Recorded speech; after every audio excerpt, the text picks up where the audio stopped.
Hello ក៏ដូចជាសួស្តីប្រិយមិត្តអ្នកនេះស្វាគមន៍មកកាន់វីដេអូថ្មីយ៉ាងថ្ងៃនេះយើងមកសម្រាប់រឿងតទៀតហើយបើតាមមុនចូលដល់វីដេអូសង្ឃឹមតែអ្នកនរគ្នាមិនចិត្តអាក្រក់ចុចមេដៃហើយកុំភ្លេចចុច Sub Channel ខ្ញុំម្នាក់មួយផងវីដេអូហ្នឹងខ្ញុំត្រូវផុសតាមពីម្សិលមិញគ្នាយើងប៉ុន្តែវា file គឺខ្ញុំសម្រាប់ចិត្តថាធ្វើវាមិនសារទៀតអញ្ចឹងណាគ្នាយើងដើម្បីបានមើលចឹងកុំឲ្យខាពេលវេលាយូរតោះយើងចូលទៅវីដេអូយើងទាំងអស់គ្នាតាមសាររឿងរបស់យើងហ្នឹងយើងក៏បានដឹងហើយថាដូនតារបស់យើងហ្នឹងមិនមែនជាមនុស្សធម្មតាណារឿងអាដុំមួយហ្នឹងគឺថាអត់មានអីទៅធន់ទេធ្វើឲ្យមនុស្សគ្រប់គ្នាហ្នឹងបើកផ្នែកប៉ិនពងមាត់ត្មងញ៉ាំរបស់យើងហ្នឹងក៏បានលន់មាត់ទៀតហើយធំមួយនោះមានរាប់លានគីឡូគាត់លើកយ៉ាងងាយស្រួលសម្ដែងហ្នឹងក៏មិនមែនមានប៉ុណ្ណឹងដែរគេបានដាក់វិទ្យុសកម្មនៅក្នុងហ្នឹងទៀតបានធ្វើពួកអាចចាមដល់ប្រុងវាយអត្រាជនរបស់យើងណាមានការជឿក្បាលយ៉ាងខ្លាំងការរីរដ្ឋាភិបាលឃើញបែបនេះហើយក៏បានលន់មាត់ថាវាក៏បណ្ដោយមកពីការហូរឈាមគូក្បាលដល់សរសៃប្រសាទដែរដោយសារតែវិទ្យុសកម្មអ្វីបានជាគាត់លើកគ្មានការរំខានបែបនេះតើអំណាចគាត់គួរឲ្យភ័យខ្លាចកម្រិតណាដោយការរកវិធីផ្សេងដើម្បីវាស់កម្លាំងរបស់គាត់លើនេះឆាប់យកគាត់ទៅកន្លែងវាស់លបឿនម្ដងក៏យើងលើកបែបនេះហើយក៏បាននិយាយដែរហើយ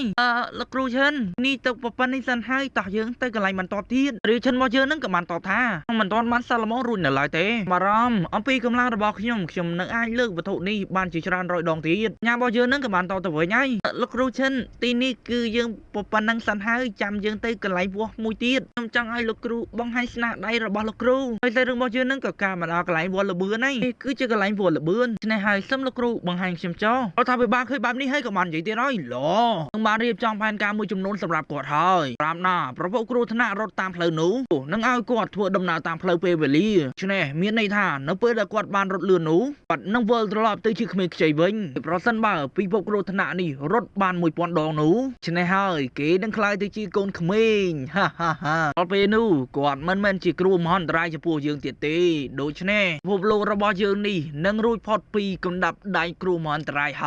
យក៏បានឃើញហើយថាអន្តរជនរបស់យើងនឹងគឺថារត់លឿនខ្លាំងមែនតើបានធ្វើអង្គការពិភពលោករបស់យើងនឹងបើកផ្នែកប៉ិនបងមន់ទៀតហើយមើលប្រភពនៃគ្រូថ្នាក់មួយនេះហេតុអ្វីបានជាគាត់រត់លឿនម្ល៉េះគាត់រត់បែបនេះស្មើនឹងខ្ជាប់ព្យុះហើយបានធ្វើអ្នកទីនោះនឹងប៉ើងភ្លាមតម្ដងហើយលោកគ្រូឈិនរបស់យើងនឹងក៏បាននិយាយទៀតហើយលើនេះខ្ញុំបានបញ្ចប់វាហើយត្រឹមតែមួយបានចំក្នុងពេល1វិនាទីសិនមកខ្ញុំមិនខ្លាចម៉ាស៊ីននេះខូចនោះទេដូច្នេះខ្ញុំនឹងអាចរត់លឿនថែមយ៉ាងនេះបន្ថែមទៀតរឿងនេះវាទៅរួចដល់របៀបណាលបឿនមួយស្អានជុំក្នុងពេល1វិនាទីលបឿនមួយនេះវាលឿនជាងដឹកផ្លាស់នៅក្នុងពិភពលោករបស់ខ្ញុំទៅទៀតតើគ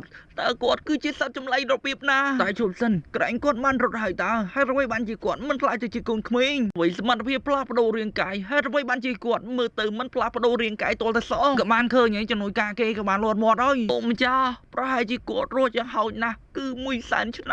ំតែខ្ញុំមិនជឿទេរឿងនេះវាទៅរួចដោយរបៀបណាតាមរបស់យើងមិនតបពីរត់ហើយក៏បាននិយាយទៀតហើយរាងកាយរបស់ខ្ញុំមានអារម្មណ៍ថាខ្ញុំដូចជាក្មេងជាងវ័យប៉ុន្តែអង្គការរដ្ឋាភិបាលរបស់យើងនឹងមិនសុខចិត្តទេក៏គាត់ទៅកន្លែងសាឡបងផ្សេងទៀតមិនជឿទេថាក្នុងពិភពផែនដីរបស់យើងនេះមិនអាចធ្វើអ្វីគាត់បានហើយតែរឿងរបស់យើងនឹងយើងក៏បានឃើញថាដូនតារបស់យើងនឹងទៅកន្លែងសាឡបងច្រើនមែនតើតែពួកគេនឹងគឺមិនអាចធ្វើអ្វីដូនតាបានឡើយដូចជាអ្នកនរគ្នាដឹងចឹងថាដូនតារបស់យើងនឹងមិនមែនជាមនុស្សធម្មតានោះទេគឺដូនតារបស់យើងនឹងគឺជាខ្សែអ្នកនិពន្ធនឹងឯងអាចពិភពគ្រោះថ្នាក់នេះគឺវាខ្លាំងពេកហើយហើយកញ្ញាម្នាក់ហ្នឹងក៏បានប្រាប់ទៅកាន់លោកប្រធានថាត្រឹមត្រូវណាស់លោកម្ចាស់យោងទៅតាមទិន្នន័យរបស់គាត់នោះគឺកម្លាំងរបស់គាត់អាចបំផ្លាញពិភពលោកមួយទាំងស្រុងបីតែប្រទេសផ្សេងនៅពេលដែលបានមើលទិន្នន័យគាត់នោះគាត់ក៏បានរត់ចេញភៀសខ្លួនអំពីគាត់ដែរបានធ្វើរដ្ឋាភិបាលរបស់យើងនឹងមានការល្ងិនមុខជាខ្លាំងតើនៅមានវិធីសាស្ត្រផ្សេងទៀតទេដែលយើងអាចចាប់ការជាមួយនឹងគាត់បានរបស់យើងនឹងក៏ការមកដល់កូនសិស្សរបស់លោកគ្រូឈិនយើងក៏បានឃើញថាកញ្ញាម្នាក់នឹងបានកាច់បំបាក់ថ្មភ្លាមៗទៅម្ដងចាណាបងស្រីគ្រាន់តែចាប់ប៉ុណ្ណេះធ្វើឲ្យថ្មបាក់ភ្លាម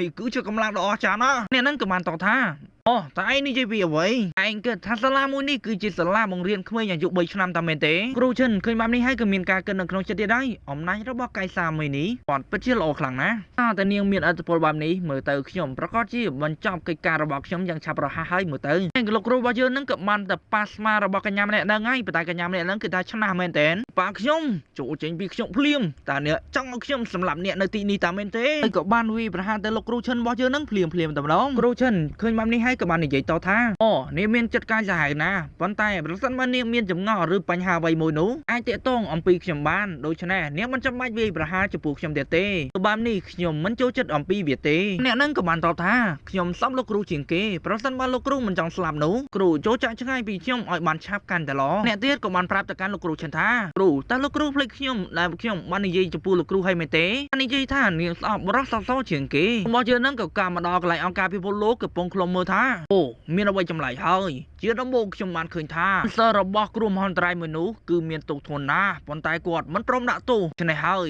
យខ្ញុំគិតថាគាត់ប្រហែលជាចាប់អារម្មណ៍យ៉ាងខ្លាំងចំពោះសិស្សម្នាក់ឈ្មោះកៃសាហើយមើលទៅឆ្នេះហើយយើងមិនចាំបាច់ភ័យព្រួយអ្វីទៀតទេប្រហែលនេះគឺជាចំណុចខ្សោយរបស់គាត់ហើយញ៉ាំអ្នកនឹងក៏បានតទៅវិញថាលោកនាយកខ្ញុំខ្លាចថាពួកយើងនឹងមានការលំបាកខ្លះពេលដែលខ្ញុំបានអានប្រវត្តិរូបនាងនោះគឺថានាងគឺជាមនុស្សដែលមានទេពកោសល្យខ្លាំងណាស់ប៉ុន្តែផ្លូវចិត្តរបស់នាងមិនស្ថិតថេរនោះទេកាលពី100ឆ្នាំមុននោះពាក្យកណ្ដាលអាគារនៃបានបង្រៀននាងនោះត្រូវបានផ្ទុះឡើងដោយសារស្នាដៃរបស់នាងខ្លាចថាផែនការរបស់យើងវាមិនដំណើរការសម្រាប់នាងទេខ្ញុំនឹងស្រាប់តែចេញបរិមម្នាក់ទៀតក៏បាននិយាយហើយអូលោកនាយកទុករឿងនេះទៅឲ្យខ្ញុំទៅមានវិធីសាស្ត្រមួយចំនួនដែលឲ្យកញ្ញាកៃសេនេះមកស្ដាប់បង្គាប់ខ្ញុំបានហើយជួយដោះស្រាយអំពីពិភពគ្រោះថ្នាក់របស់យើងបានប៉ុន្តែកិច្ចការងារមួយនេះវាត្រូវឲ្យលោកត្រូវចំណាយថវិកាតិចតួចដូចជាខ្ញុំនេះខ្លាចទៅជាអង្គការពិសេសរឿងរបស់យើងនឹងក៏ការមកដល់កន្លែងថ្មីយើងក៏បានឃើញលោកគ្រូចិនរបស់យើងនឹងកំពុងណែនាំថាជាឋានៈអភិវឌ្ឍដូច្នេះខ្ញុំនឹងស្វែងរកដៃគូប្រជែងមួយចំនួនសម្រាប់អ្នកដើម្បីជួយឲ្យអ្នកឲ្យយល់ច្បាស់អំពីសមរភូមិនិងកូនសិស្សម្នាក់ទៀតក៏បាននិយាយហើយឆើទោះបីជាយ៉ាងណាក៏ដោយវាគ្រាន់តែជាម៉ាស៊ីនខូចប្រើលេខបានមួយផ្សេងទៀតតែមែនទេអត់ត្រូវណាលោកគ្រូម៉ាស៊ីនខូចបែបនេះតើយើងអាចធ្វើអ្វីបានទៅលោកគ្រូចិនរបស់យើងនឹងក៏បានបន្តថាអូអត់ទេខ្ញុំបានចំណាយប្រាក់ច្រើនណាស់ដើម្បីទិញម៉ាស៊ីនមួយនេះម៉ាស៊ីនមួយនេះវាមិនមែនត្រឹមតែសមត្ថភាពប្រយុទ្ធប៉ុណ្ណោះទេវាក៏អាចនិយាយជាមួយនឹងអ្នកនរគ្នាបានដែរយើងក៏បានឃើញថាមិនមែនម៉ាស៊ីនទេគឺថាបិសាចគោរបស់យើងហ៎អាក្មេងតូចឯងនិយាយថាយើងគឺជាម៉ាស៊ីនបាក់បែកតែមែនទេគ្រាន់តែឃើញម៉ាស៊ីនចេះនិយាយភ្លាមធ្វើឲ្យអាប៉ែហ្នឹងបើកភ្នែកប៉ិនបុកមន់តែម្ដងនេះវាដល់ពេលហើយតោះយើងទៅប្រយុទ្ធជាមួយនឹងគ្នាបានធ្វើកូនសិស្សរបស់ហ្នឹងយំរម៉ែរអើតែភ្លាមហ្នឹងមានណាសាតែដូនតារបស់យើងហ្នឹងក៏បានវាយមួយដៃបីសាច់គោហ្នឹងប៉ើងភ្លាមតែម្ដងទេបដាអ្នកណាឲ្យឯងបំឡាយគេឯងមិនដឹងអំពីទូនទីរបស់ឯងតែមែនទេដូច្នេះកុំឆ្លើយដាក់មុខសិស្សរបស់ខ្ញុំបានធ្វើកូនសិស្សរបស់យើងហ្នឹងមានការគិតក្នុងចិត្តទៀតអើយយ៉ាងម៉េចបីតែសត្វចម្លែកទាំងនោះត្រូវគេធ្វើបាបប៉ុណ្្នឹងហើយប៉ុន្តែគាត់មិនហ៊ានតបតល់ជាមួយនឹងលោកគ្រូចិនទៀតកម្លាំងរបស់លោកគ្រូថ្មីនេះតើគួរឲ្យខ្លាចកម្រិតណាទៅ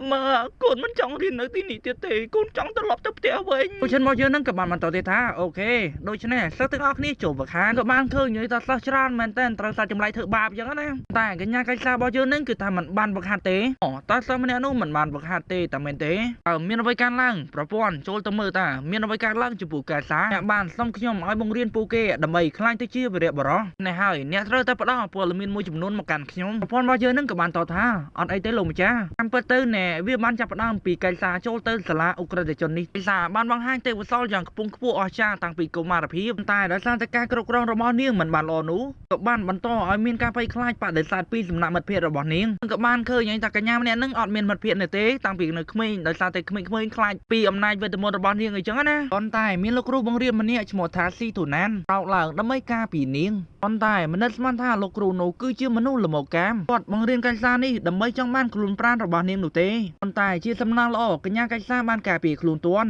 ់ហើយក៏បានធ្វើឲ្យស៊ីទូណាននោះបានរងរបួសយ៉ាងធ្ងន់ធ្ងរស៊ីទូណានមានការភ័យខ្លាចអំពីរឿងនេះត្រូវបានលាតត្រដាងនោះក៏បានបង្កាច់បង្ខូចកេរ្តិ៍ឈ្មោះរបស់កញ្ញាម្នាក់នេះកញ្ញាម្នាក់នេះគឺជាមនុស្សដែលមានបញ្ហាជាខ្លាំងឆ្នេះហើយគ្មាននរណាម្នាក់ជឿអំពីការបង្យល់របស់កញ្ញាម្នាក់នេះនោះទេបីតែគ្រួសាររបស់នាងក៏បានបញ្ជូននាងមកកាន់សាលាអុក្រិតកម្មមួយនេះដែរឆ្នេះហើយទៅកញ្ញាម្នាក់នេះលែងជឿនរណាទាំងអស់នាងជឿតែអំពើហិង្សានិងកម្លាំងរបស់នាងតែប៉ុណ្ណោះអញ្ចឹងតាមពិតគឺវាបែបនេះទេគ្មានអ្វីឆ្ងល់ទេដែលកញ្ញាម្នាក់នេះស្អប់បរោះសក់សបានន័យថានាងបានជួបបរោះថោកទាបដែលមានក្បាលសក់សតែមែនទេប៉ុនក៏បានតបទៀតថាដូច្នេះហើយលោកម្ចាស់កញ្ញាម្នាក់នេះមិនអាចទុកចិត្តលោកគ្រូបានទៀតទេដូច្នេះប្រសិនលោកម្ចាស់ចង់ធ្វើឲ្យនាងទុកចិត្តនោះលោកម្ចាស់ត្រូវតែចាក់មនោគមចំពោះនាងហើយនឹងបង្រៀននាងដើម្បីក្លាយទៅជាវីរៈបរោះដ៏ល្អពីនឹងកញ្ញាម្នាក់ហ្នឹងក៏បានហៅទៅកាន់លោកគ្រូឆានហើយលោកគ្រូថ្ងៃនេះខ្ញុំជឿក្បាលណាស់តែលោកគ្រូអាចជូនខ្ញុំទៅមន្ទីរពេទ្យតែបានដែរទេបានធ្វើមនុស្សគ្រប់គ្នាហ្នឹងមានការគៀទៀតហើយខ្ញុំមិនដែលឃើញមកស្រីធំនិយាយទៅកាន់នរណាទាំងបែបនេះទេហើយកញ្ញាម្នាក់ហ្នឹងក៏បានគិតក្នុងចិត្តទៀតថាខ្ញុំកំពុងតែធ្វើពោតខ្ញុំអាចធ្វើកិច្ចការរបស់បុរសមនុស្សដែលដាក់ឲ្យខ្ញុំតាមរបៀបណាព្រាមហ្នឹងលោកគ្រូឈិនរបស់យើងហ្នឹងក៏បានតទៅវិញហើយអូមិនអីទេចាំលោកគ្រូជូនទៅបានធ្វើកញ្ញារបស់យើងហ្នឹងមានការព្យាបាលដែរមនុស្សគ្រប់គ្នានៅទីនេះទាំងអស់ដឹងតែខ្ញុំធ្វើពោតហេតុអ្វីបានជាលោកគ្រូម្នាក់នេះនៅតែជូនខ្ញុំទៅអញ្ចឹងហើយដូនតារបស់យើងហ្នឹងក៏បានស៊ូផ្លូវតាមមន្ទីរពេទ្យនៅឯណា